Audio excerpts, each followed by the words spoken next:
Dear friends, dear leaders, and Mustafa, thanks so much. Happy to see all of you. Thank you for such big support. And really, it's very important. And I'm pleased to welcome all of you to this summit of our Crimea Platform. And today, with over 60 participants, as Minister already said, this is really huge result. The summit is taking place for the first time on a global stage on the margins of the UN General Assembly. This is to show the global harm caused by Russia's occupation of Crimea and also the harm caused by the world's powerful nations for not responding formally and in time to Russia's aggression in Crimea. It was that weak reaction that brought back Russia's addiction to war and rage. And it was in Crimea that Russia broke one of the basic rules of normal life among nations by illegally annexing our Ukrainian Crimea. It was Russia's actions in Crimea that showed many predators around the world how it can be so easy to take a piece of another state. And this is not just a piece of land, it is a piece of life. Ukraine is home to many peoples, and especially to the indigenous people of Crimea, Crimean Tatars, a people who can truly feel what home means only in Crimea. Russians have many places on their vast land to feel at home, but for them it is never enough. Even the largest territory in the world is not enough for them. And from Crimea, Russia returned to its old imperial habit to take what is precious to its neighbors. Dear friends, we have to remember what Crimea is. We must act so that Russia knows we remember, and we will not forgive. And we are fighting for international law and basic human justice and prevail. And I thank everyone who maintains and strengthens sanctions in response to the Russia's war. And it's important to coordinate sanctions fast, our steps with partners and their steps with each other.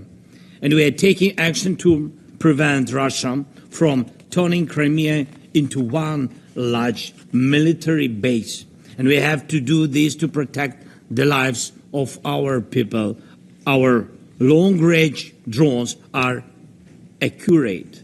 Our pressure on Russia logistics is producing results. And the Russian war machine is facing very serious difficulties. It's vital that the world keeps in mind the suffering of civilians whose lives Russia has destroyed in the occupied territories. And today, repression is the harshest in Crimea and other areas under Russian control for speaking the truth, for wanting freedom, even for faith. Crimean Tatars, Muslims are among the main targets of this repression. Imagine some Crimean prisoners have been deprived of their freedom since 2014, already 11 years. So Ukraine's main message is this: do not let war become part of the norm. Russia very much wants to make war the new normal, and this is exactly what we must resist, not allowing killings and Russian occupation to become something the world can simply turn a blind eye to.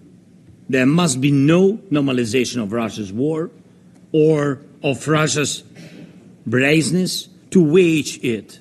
There must be no easing or lifting of sanctions on Russia while the war and occupation continue.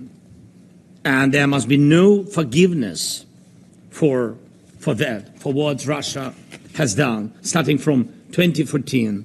The occupier must be held accountable for the occupation and for all the crimes of this war, a war in which only Russia is guilty. Thank you. Thank you to everyone. Thank you who stands with Ukraine, to all the leaders and to the leader of Crimean Tatars. Thank you very much. Slava Ukraini!